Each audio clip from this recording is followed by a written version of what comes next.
Welcome to Before the Bills, the podcast for those of us that feel like we've lost a little bit of ourselves as life responsibilities have piled up. I'm your host, Tiara, an entrepreneur on a journey to reconnect with the drive, fearlessness, and energy of my younger self, and to inspire you to do the same. This show is about stepping out of the box adulthood sometimes puts us in, rediscovering your essence and unlocking the superpower that is uniquely you. Whether you're chasing a dream, building a business, or just trying to tap back into your bold, fearless self, this podcast is your safe space to feel seen, supported, and empowered. So let's break through those limits and reclaim the energy to live the life we've always dreamed of. This is Before the Bills. Let's get started.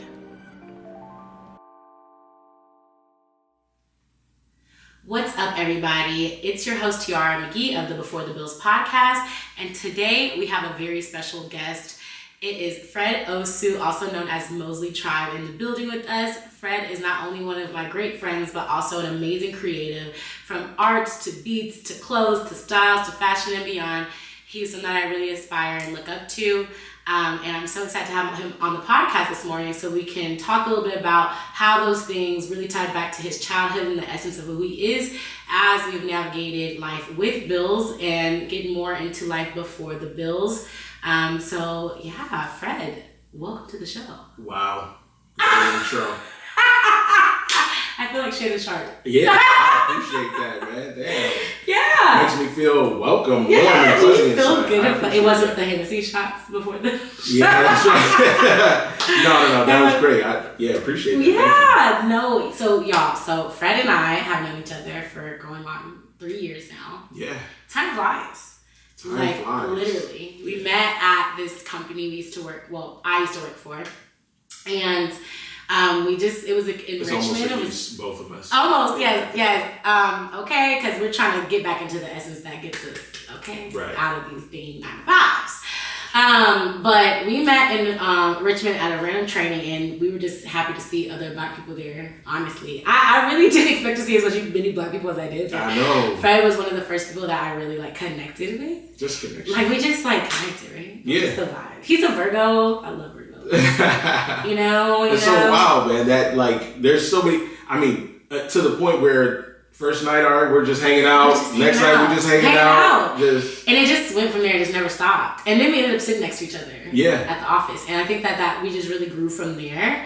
And so I'm really happy to know Fred and have him in my life. Because it's really important for me whenever I meet people, especially if I'm they have to bring something. Yeah. It's you gotta make me be you know what, I fuck with that. Right. And keep you around, you know what I'm saying? So I'm really happy to have Fred on. So as you guys saw previously, we just did a record producing, we just made a smash hit. Smash. It's a smash. That's going out of here. It's going out of here. So we just actually produced a track, as you guys just saw. So how was that for you? How was that experience? Oh, that was so much fun. I like creating, but I like collaborating too. So I think that's just my essence. Everything I do, I got to do with people and bring community. So it was dope for you to allow me to express that and do it with you. Yeah. No, it was, honestly, I didn't really know. I knew it was going to be good. Honestly, I really did. And I'm not to try to be too much or toot our own horn. It's just we're both kind of fly kids. So it's I knew that it was going to turn out pretty decent. No, I just didn't know how quickly or whatever it come together. But you put two talents together, it works out. It worked out, And so while we were there, Fred was kind of saying, you were saying that your brother is kind of what inspired you a lot. So tell us about just growing up and just kind of your upbringing and how music was tied into that. Yeah. So my brother, it's my oldest brother, Black is saying he's an artist himself. Well, he recently passed a couple years ago, but he's an artist himself. So, I had some rough times growing up a little bit. My brother wasn't around for all my life as a kid. He was 10 years older than me. So we had that age gap, and I didn't really meet him. I met him as a baby, but then, he ended up doing some time as a young kid and, got out as a young adult. And that was my reintroduction to him. Post him getting out. Yeah, so that's really the brother you knew. Yeah. The other one, you barely remembered, right? Right. So, when he came home, we did, like, he was huge into music. Yeah. Of course, like, that was, you know, his thing, hip hop. You know, he drove around in this red drop top, you know, little Volkswagen stick shift shit. Yeah, so it was like, and this was the 90s time. Yeah. So, but yeah, so he came home, he was into music, we were creating music digitally. He's like, wait, you guys are making beats on a computer? Because around that time, it was just like, there was no, you know, when he was in, so it's not like today, like they have phones in there. You know what I'm saying? You can literally ask AI to make you a beat right now. Yeah. Like, it's just not the same, like, as it was. Yeah. So we came back and also just like cultural background. Like, I'm actually surprised to hear this because most of my like friends that are of African background, like, you don't really even hear that backstory for real. Not like that. Not like, okay, they was into music, hip hop stuff. I feel like I see that more now. Right. But for him to be doing it way back then, he was already like going against the grain, like even back then. Yeah. Right? I think all of that just tied into just exactly who I'm supposed to be, and who he was, and who he was supposed to be, and it just being, you know, you expressing your essence, like you said. A lot of African families, they're not like that, you know. So it was the music. Yeah, the music, and then it tied into the dressing and fashion. Do you feel like even when you were young, you always leaned towards like fashion and things like that? Like, you just like, I like that. Yeah, and those things I can't even pinpoint really, like where they came from. It's just like you said, I like that. That attracts me, and I'm attracted to that. And that's just something, you know. Yeah. So I can't really pinpoint where that came from, but it's a style thing. It's in you. I think it's like when you wear, like, it's like, I don't know. I think when you have that shit on, and you know you have that shit on, it just kind of brings a different, like, it makes you feel like there's just essence about it, and like being able to like say I put that together, or like I have an eye for this and that and third, and people compliment or they like it or they don't, like whatever. I think fashion should be controversial in a sense too, and I think like, you know. I just know, like, the people that get it, they get it. Like, you know? So, let's talk about Fred. Let's talk about little Fred. Like, how were you, like, in school? And, like, how were you, like, growing up? Like, were you just as expressive, or were you a little bit more, like, reserved? Like, let's talk about that. Like, and who Fred, and what did you want to be when you were a kid? Like, what did you want to be when you were a kid? Yeah. As a kid, I was definitely expressive. And my biggest point of like understanding who I was and coming into, all right, I'm confident and this is who I am and these are the things that I like, was like 6th grade. You know, my teacher sat us all down. I was like, okay, everybody's gonna write a children's story. Okay. Do something creative, you know, and maybe it gets out there. I wrote this children's book. And do you remember the name? Yeah, it was so stupid. It was called The Runaway Turkey. And it was just about like the holidays. It was a children's story. Yeah. But it was funny, and I got picked to read it in front of like 1,000 people for a young authors celebration. It was like my first time, like as a kid, like I'm on a stage. I gotta read this in front of people, something that I wrote. Yeah. You know? And that really was like, dang, this feels different.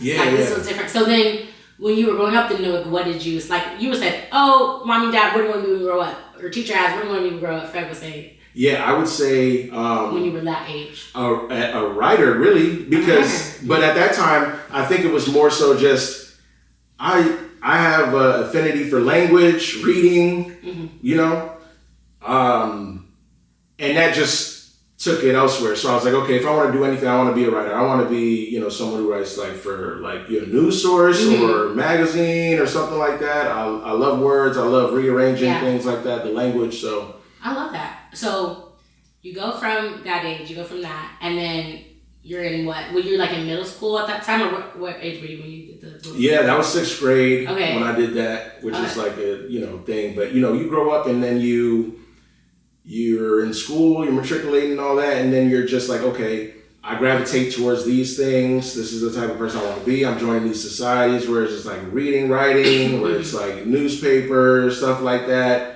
So that's kind of all like, Yeah, so, okay. I love that. I can also like relate with just like certain things kind of guiding you in different ways. I feel like I liked a lot of different things. Like I was in the chess club, the robotics club, band, like you name it. Whatever I wanted to do, my mom was like, "You could do it," and I did really well. I exceeded in all of those things. I liked anything that I wanted to learn. Like, so I think I'm just a lover of knowledge in general. Like I don't think like it was just this one specific thing. I think if I found interest in it and I thought that like I think I always wanted to know like why do people like this thing so much and what makes them passionate about it, and then I would learn like everything about it. Like I went to. From the robotics club thing, I literally went to a competition where we had built a robot out of Legos and programmed it with like engineering and stuff. So at one point I thought, oh, maybe I'll be an engineer or something like that. And we went to like this huge tournament and stuff. Like everyone's robots are everywhere from around the whole state and stuff like that. And like I remember those experiences. I also won a writing competition before. Right. I was younger. I was like in 5th grade or something like that. Yeah. But it's kind of a similar thing. I wrote always good with voice, like always good with having voice and stuff like that. In chess, I love strategy, so like chess team was like a no-brainer. Debate. So when you were in those situations, were you like super confident in self? Like if you're, because you're building robots against other teams, and in these, like I was nervous doing that little whatever they had me do. Were you feeling confident at that young age? Yeah, I was. I think it was like I came from a family that really was like you can do anything. Like I was always very affirmed. Like. I really was. Like, I could say that from both ends. Like, my dad and my mom, like, it was like, and my family in general, they just was, like, my biggest fans. Still are.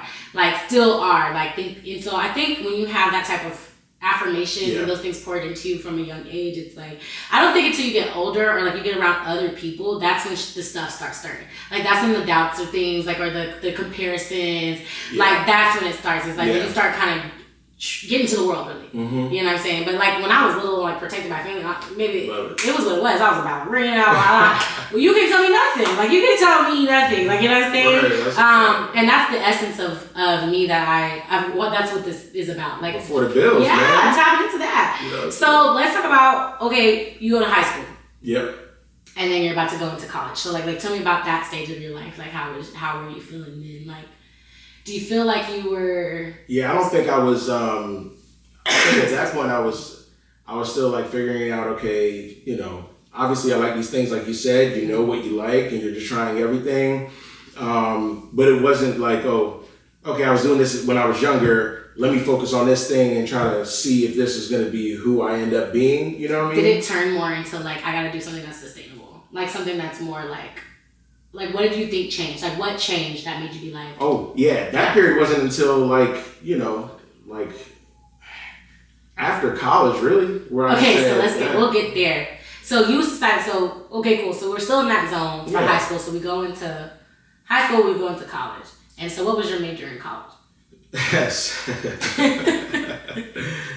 Oh, man. Yeah. I was... Tell us about it. And where you went. Shout out your school. Shout out to Morgan State, man. Okay, Morgan State. I don't know when this is coming out, but my homecoming coming up soon, man. Shout out to all Morganites. But yeah, at that point, I decided to go to Morgan, and then I guess I had a situation where I wanted to, you know, pursue writing, but my parents are like, you know, do something. They're like doctor, lawyer, like some engineer. I know for my African friends, they're a doctor, a lawyer, or an engineer. Like that's it. Some kind of doctor of something. As long as it's like a doctor of something. Yeah. There you go. I had a major. Or entrepreneurs. A lot of them are entrepreneurs as well. Now because they had to like force themselves to find something to you know, first generation immigrants, but. I ended up majoring in biotechnology. Like that has nothing to do with. Like, so how did we get there? Actually, my brother's in a similar field now today, which he may follow the studies, but that wasn't for me. No, it definitely wasn't. That wasn't for me. Did you even like? I had some classes that I like failed over and over again. Not because I wasn't smart enough to pass them, but it wasn't interesting. How did we, so that, because your parents was like, you need to choose something. Yeah. So you just chose out of all things. Out of all things, something medical, something. They think that, you know. Oh, you was in pain. I would have been kicking and screaming. Not passing the classes and having to do that work was. And that's expensive. It ain't like college, I'm just going to take this. No, that's like, I'm just flushing $3,000 or something. Yeah.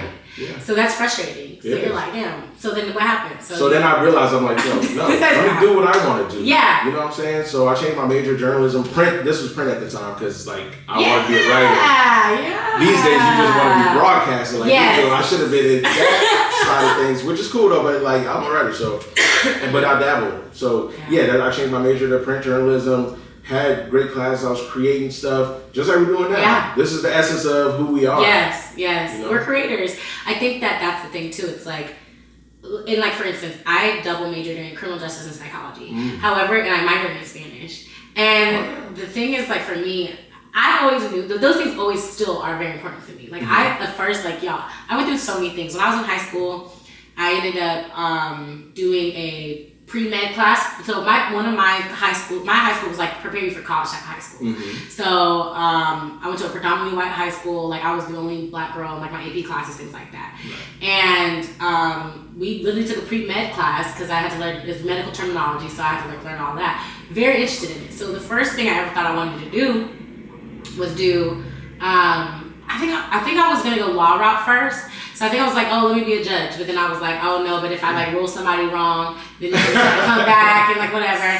And then I was like, okay, well I can be a lawyer. I'm like, oh, but if I don't get them off, then like I'm on the defense side. You were thinking all this? Like, oh my gosh. And then I was like, okay, well let me be a detective. And I'm like, damn, I wanna have a family though. I would have to leave them at like least that time, not tell them where I was at. And then I got to forensic psychology. And that was like being able to like go in and see what happened to the bodies and stuff, which I didn't have a problem with. But then I took anatomy, and I was like, you know, although no, I liked it. I mean, not to say I like just cutting into things, but I liked it. But I just thought like I'm too bubbly of a person. Like, what do I look like? Just spending time with dead people all day. With dead people? Yeah, like all day, and then like they've been killed in like crazy ways and stuff. Like my spirit is just kind of like too. It's very empathetic and it absorbs. But then I was like, you know, I still was just like, I know I like the realm, right? And I love the principle. I love psychology. I like the study of people and like why people do things and like understanding that. So when I got to college, I did psychology, criminal justice because obviously I still thought I was going to law school. I'm not gonna lie. But along the way, like just different things happened, and then I was just like, I don't know. I think I wanted a break. A lot of stuff happened to me my senior year leaving, and then it was like, because that's when stuff got real. Like, you know, like you're able to be like, when you first get to college, it's like whimsical. Yeah. And it's like, oh my gosh, I'm free. I ain't got no parents, blah, blah, blah. And then like around that junior year, senior year, it's like, oh snap. Like there's an other side to this. Yeah, you have and to how do do I something. prepare? And I don't even, they really should prepare you better for the other side. They don't. You know? And so, boom, we get to where we're at, right? So I moved to DC. That started my DC journey. How did you, first of all, I don't even say where you're from, where you grew up. Where are you from? So I'm Nigerian. I'm Igbo. I was born there, so I'm the original man.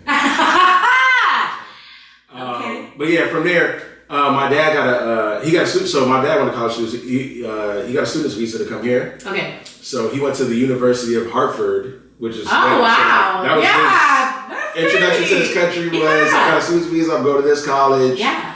And he brought us there, so that's how I like ended up growing up in Connecticut. Yeah.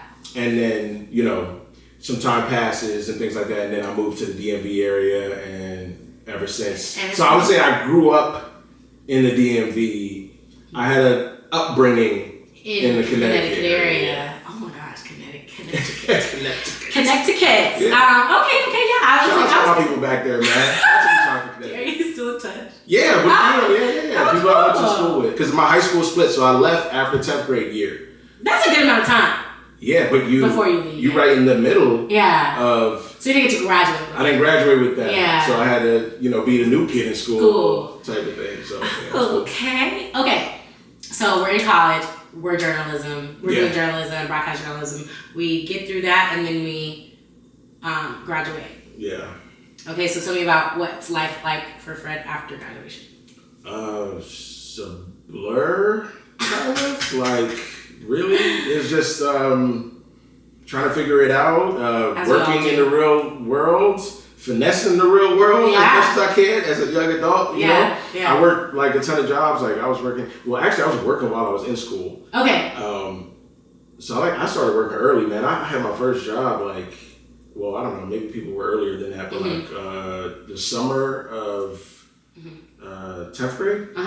and then been working ever since. So did that like having to work like at 10th grade at a young age, did that already like put into perspective for you? Like, damn, I gotta work. Like did it take away some of your like the creativity? Yeah. Like, do you feel like it was like, damn, like I have bills and I'm only like it didn't process in that way, but it was just like I gotta work to get what I need to get. It was, but what's interesting is like in that time, like I was doing stuff, in a similar capacity because I wanted to stick with being creative in my free time. Okay. So I still had that, but it was, the reality of like, if I want stuff, I gotta work. Yeah. And I liked a lot of things to have. And it was like, you're gonna be wearing the same things if it's up to us, so you better go out there and get it if you want it. So it's like, okay, but even still, that's more so like doing it because I want to do it. Yeah, that's true. Right? And then it comes a time where you do it because you have to do it, right? And I think we go from there, you're working the jobs, and like, was any of them in the journalism field? I didn't, recreationally in a way, because like I wrote for like a few publications online, like Blaine Ebro, which is like Hot 97. I wrote for them with like a few people who are like well known in the industry today, like doing all that. And then I also like wrote for some other online publications and magazines, but it wasn't anything where I was like getting paid for my like a real job. Would you do you hindsight, like, do you feel like you would have kept going that route? Yeah, man. Yeah. But I don't like today I don't think of it that way. I'm more like I'm gonna continue to create. And there's no stopping. Yeah, it won't end. It's something that's in you, right? Yeah, like it's just, it'll always keep coming back up. Which is what we're doing right now. Yeah. I appreciate you having me on this. I feel like it's one of those things where your spirit can't rest. Right. Like you'll feel uneasy in whatever you're doing that doesn't align with like your true essence, like your true passion, like what God's gifts really are for you to do, and like how He wants you to spread your gift to the world, Yeah. And so like I really understand that a lot. So when do you feel like you kind of lost sight of the real goal? Like when do you think that happened? Like was it like bills just got like, tell me a little bit about like maybe a time where like things really changed for you. You was like, damn, like shit just got real, and I really gotta like just kind of like block all the other stuff out and like just become an adult, essentially. I think I had that moment in a different way. Like when you talk about being supported and like championed by your family and things like that,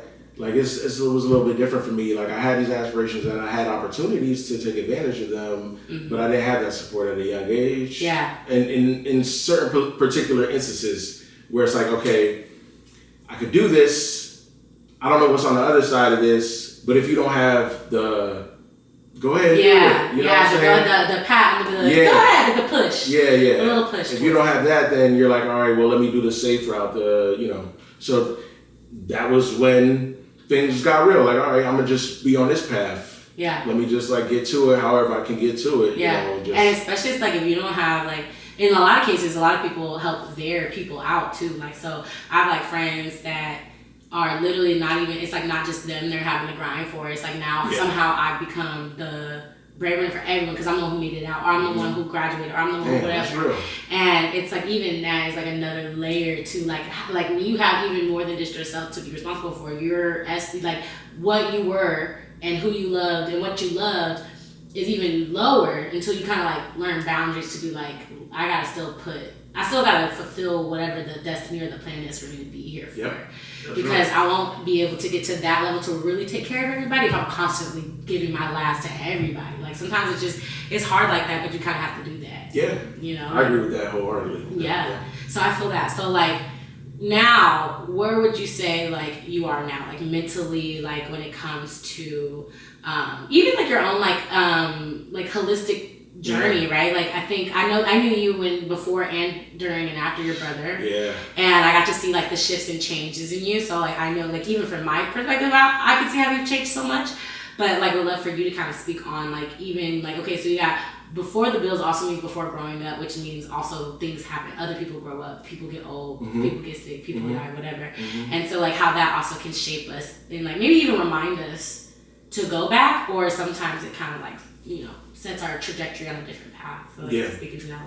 Yeah, I mean, I feel like today I'm in a completely different mental space than I was like maybe even a couple of years ago. Obviously, well, not obviously because your viewers don't know, but traumatic experiences can lead to that, losing a family member. And then you like, everyone grieves differently, but you like spiral into your own thoughts of like, damn, where do I fit in this grand scheme of things? But as of recent, I've been like changing my mentality, like everything you just said, like aligning yourself with exactly what you're supposed to do and who you're supposed to be, or what you think that is, because you create your own reality. Literally. Like always is, and to me, I've always felt like when people pass that are close to us, excuse me, when people pass that are close to us, to me, I see it as an extra angel that like gives you the energy and the fuel to watch over you, to push you further. And even like some of my other friends, like I've been able to see their growth immensely. Cause like not just you, but I think like within that span, like I know like 4 of my friends who lost someone close to them. Like, and how it made them change in a way. I'm like, I just feel ancestors, when you have them up there, especially if they're close, it's almost like another layer unlocked, because that's wisdom unlocked from that spiritual, in that spiritual realm. And it's like you're able to see things differently, or even like certain things that like maybe you just forgot about completely suddenly come back, or like suddenly like, And so I think if like people can switch their mindsets from it being this thing that like happened to them than to for them type of thing, then it's easier to accept what's happening from a spiritual standpoint. Yeah. It's almost like sacrificial. Most definitely. And so I can definitely say that I'm very proud of you and the growth that you've had, and like to get to this space, it's like really, really special to see you creating again, and like happy, and like setting boundaries, all these great things. And it's like, oh my gosh, I just love when everyone gets to that space, because it's just like life is just so much simpler. It's just so much easier. And you've been like sowing the seeds, ever since I've known you, in little ways of like, you think about this, you need to be like this. So to see you creating this platform to be able to spread that even further is that's just who you are, and that's what you do. You know what I'm saying? I think, honestly, Fred, I feel like I do it anyway. Yeah. Like I do it on the day-to-day, like in my life anyway. So I might as well like bring the people that they've impacted me, I've impacted them, and share that with other people that may need that word, like who come from all different types of backgrounds, all different types of careers, all different types of, things that grew us up and stuff. But like being able to like just reach back a little bit and just like remember some good things about childhood. And like it might not all be great, but there was things about us that we really loved and messed with that we may not have gotten to tap into. And it's like it leaves you feeling like energized and like happy. It does. And recharged. And like that's what I wanna do. So a couple of things. So I want you to give 2 things. One is, what advice would you give like old Fred, or the Fred that like kind of lost sight a little bit? Like what advice would you give him? And then the second part of that question is, what general advice would you give someone who is like you, or maybe is younger, as the younger brother who lost their, give them some kind of advice as well, maybe with grief, or like to kind of keep going. Yeah. Like it's hard. Both of those are great points. So the younger me, the advice I would give is like, you're never going to go wrong if you're chasing what you're passionate about. Yeah. Never.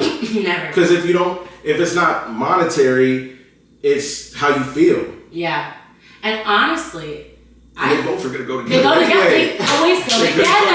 Anyhow. Y'all, they always go together. I'm telling you, when I first started my sales career, they asked me like, oh, are you money motivated? Most people who are in sales are money motivated. Yeah. I'm not. I'm time motivated, meaning I can do what I want with my time. Yeah. And in order to attain time off, or to be able to do what you want, you have to perform a certain way. And so it kind of, for me, it was like, when I first started, it was like, oh, you tell me I can not come to work on Friday. This was before COVID. Yeah. I could not come to work on Fridays, pick my schedule. Like what? And like be able to, you know what I'm saying? Yeah. Baby, you can say nothing less. You have to stay home.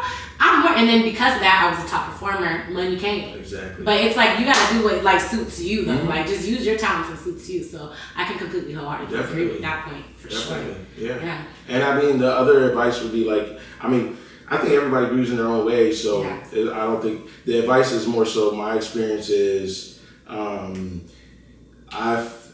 went through waves and like I thought that I was in a survivor's guilt type of thing, but I think also it's like okay, just allow yourself to feel and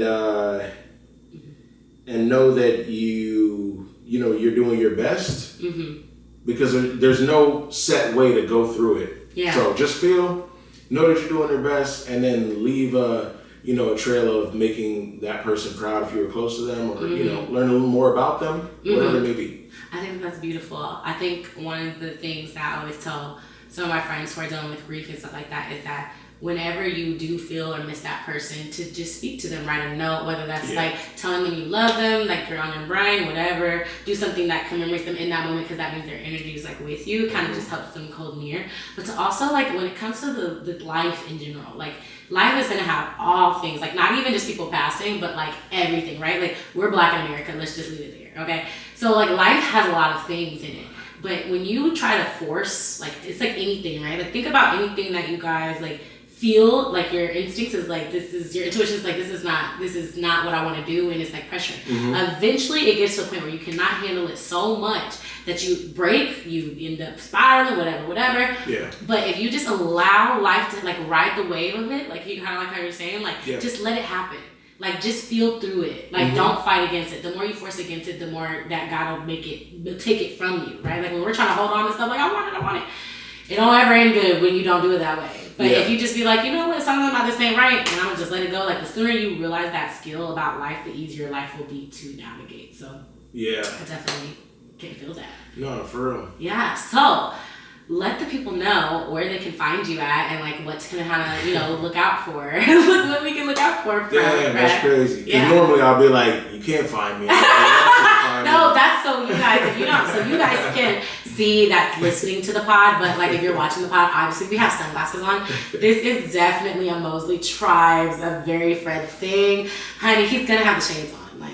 It's giving like Ocho Cinco wear shades all the time too. Yeah. I just realized that. But yeah. And you really followed suit with doing everything that I wanted to do. Yeah. You got the shades on. I got the shades on. So, like I said, I do my guests. I'm in here, I'm chilling. I'm making the beats. I'm chopping the beats or whatever. So yeah, let me know where they can find you. Well, it's gonna be the production. I haven't really started it yet. Emotional content is gonna be the moniker. So just wherever you see emotional content written, I guess you could. I like that. Yeah. And then follow you at. Follow me at SIV Freshness. Yeah, child. Listen, SIV Freshness. I got used to it now, but baby, it was beating my butt at the first. But it's cute now. Like now I see him like, oh yeah, that's Fred. Yeah, like, that's me. That's me, guys. Yeah. Oh my gosh. Well, thank you so much for joining me on the pod. Appreciate you having me. This is dope. I really, really appreciate it. I'm gonna try to be your first repeat guest if I can. Okay, yeah, no, I'm gonna double back. Because we're gonna have to so those of you that watched the video before, we didn't finish the production. We got a good amount done, but we still have to drop the lyrics and get it blended and all that. So definitely we'll have a reveal episode or something like that. That would be dope. I think that'd be cute. Yeah, I hear that.